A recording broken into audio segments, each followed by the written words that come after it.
అరే కయర్ది వైర్ గుచ్చుకుంటా కానీ నువ్వే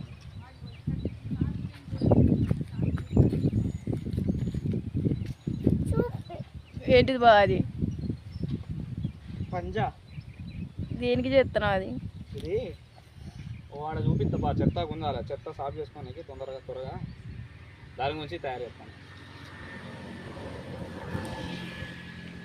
నీలాంటి ముసలోళ్ళు ముసల్లా అన్నా నేను ఏం కావాలి నీకు ఏం చేస్తావు దాంతో ఏం గీకుతావాడా చెత్త తీస్తావా